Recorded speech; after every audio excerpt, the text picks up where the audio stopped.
Well, hello, I am Matt Williamson. This episode is brought to you by Live Casino. Let's dig right in. We're going to split this thing up into two, as we always do. The first one's just a lot of general thoughts about this matchup. And then, as we usually do, we're going to finish up the week with all the individual matchups that face the Steelers on both sides of the ball. So, here we go. Folks, it's all going down at the FanDuel Sportsbook and Lounge at Live Casino, where you can get in on all the action this football season. Bet on your teams with a sportsbook rep or at our self-service kiosks, and then jump into the stadium on our giant 40-foot video wall. How's that for a touchdown? Join your friends at Live Casino Pittsburgh, Route 30 at the Westmoreland Mall. Bet, watch, and win. Gambling problem? Call 1-800-GAMBLER. Carolina's won 2 games in a row and 3 of their last 4. That's their first winning streak since starting the 2001 season 3-0. I mean, winning streak, just 2 games in a row. The Panthers are 4-3 at home this year and 4-4 under interim head coach Steve Wilks. So since the Steelers' bye week, compared to the rest of the league, they rank 8th in offensive EPA and 11th in defensive EPA. It's pretty good. I mean, since the bye, just isolating that, but it's a pretty big section of games. 8th on offense, not 11th on defense. The Steelers have 6 games this year in which they didn't turn the ball over. That is the second most in the league. 3 of their past 4 games have been turnover-free. Needless to say, turnovers are going to be massive in this game. In every game this year that Pittsburgh has won, they've scored first. In every game they've lost, the opponent has put the points on the scoreboard first. I keep stressing that. It probably means nothing, but I find it very interesting. The Steelers and Panthers ranked 27th and 24th, respectively, in points scored, as well as 14th and 13th in points allowed. For the season, Pittsburgh ranks 8th in time of possession, and the Panthers are 31st, ahead of only the Seahawks. Last week, Carolina held the ball, though, for over 39 minutes. And over their past 3 games, only the Niners and Commanders have better time of possession than the Panthers. Over the last 3 games, the Steelers are 12th. So they're second to last in time of possession after holding it for 39 last week, and in the last 3 weeks, they're third best. I mean, how awful were they in time of possession to start the season? Only 6 defenses are seeing more plays run per game against them than the Panthers, which goes back to early in the season. And only 2 offenses run less plays per contest in Carolina.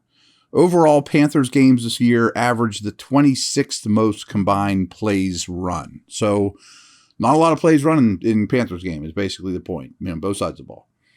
The Steelers are averaging 1.4 fewer yards per pass play than their opponent, the worst differential in the league. Ouch. The Panthers have a plus 13 point differential over their past 4 games and have only lost in Baltimore over that stretch. The Steelers' point differential over their past 5 games is plus 11, with their only losses during that stretch coming against Cincinnati and Baltimore. So recently, Baltimore got them both. Steelers also got beat by Cincy, but point differential are basically the same over that stretch for these teams.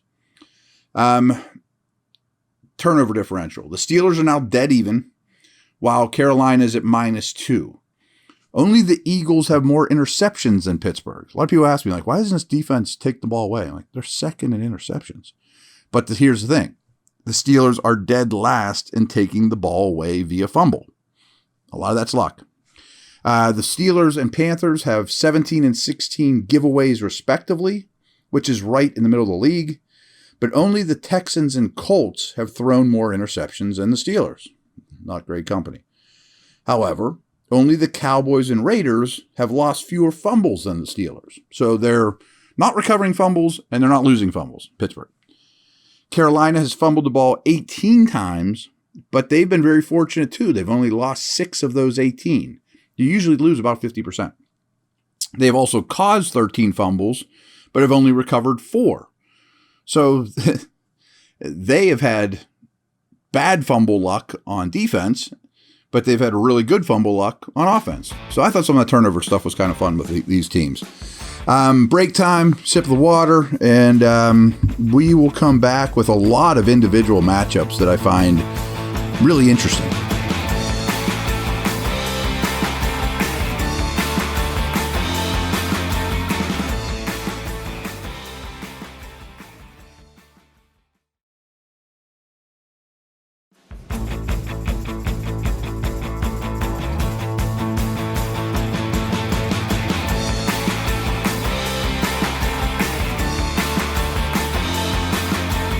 All right.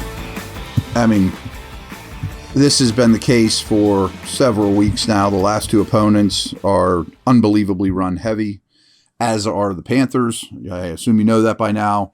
The hugest key to the whole game: stop the run, stop the run, stop the run, stop the run. Are they capable of doing that? Recent history is not real kind in that regard, obviously. But let's talk about some individual matchups. Their left tackle, Icky.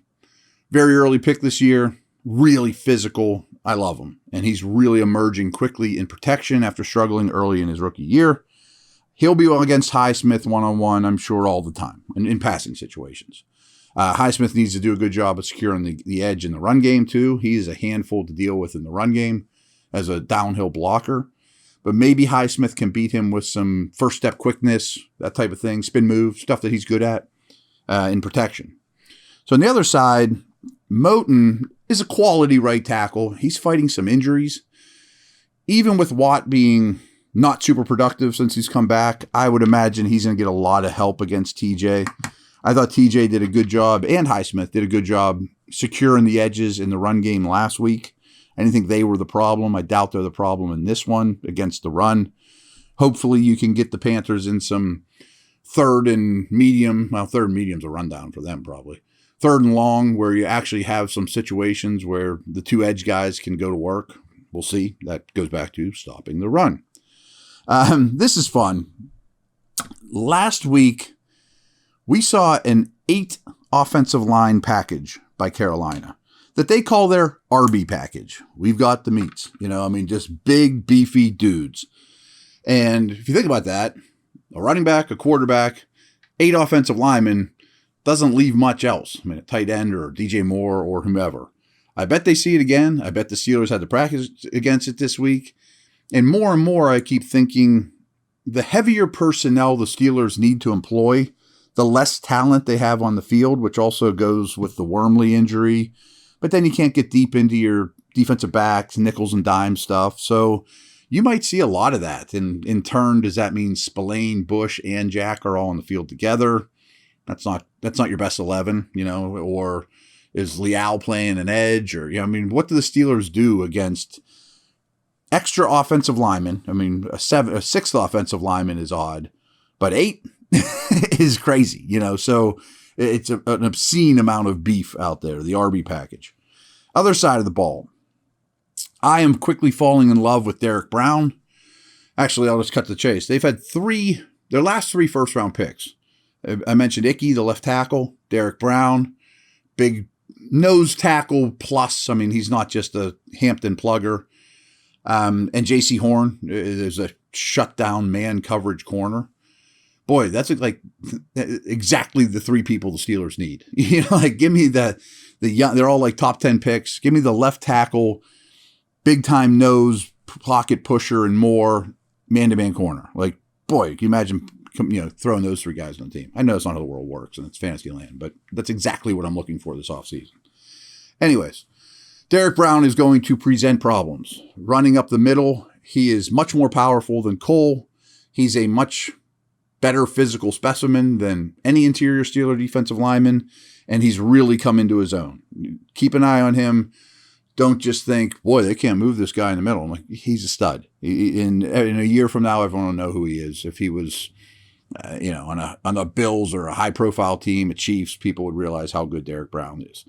People already realize how good Brian Burns is. Probably the 5th, 6th, 7th best edge rusher on the planet right now against Dan Moore. There's a lot of matchups in this game that are just coincidentally bad matchups for the Steelers. None more than this. Passing game, Burns versus Moore. Yuck, yuck, yuck. Also, their linebackers and Jeremy Chin, another high pick. Shaq Thompson is kind of one of their older dudes, but he's only been in the league like 6 or 7 years. Great athlete.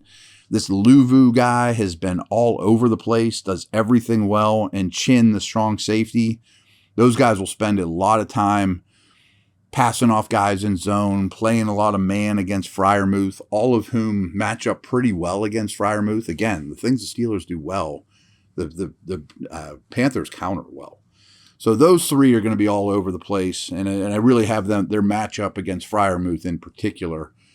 Doesn't mean you don't throw it, Freiermuth at all, but those guys should handle him well, especially Jeremy Chin, who's a 6'2", 6'3", phenomenal testing, long, strong safety. That's a good tight end matchup. I mentioned J.C. Horn. Love them. Both their outside corners, Horn and Henderson, are really good. They're both top 10 type picks.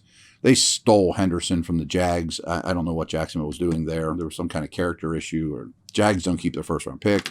Good for Carolina. They get a top 10 pick a year after that for a third.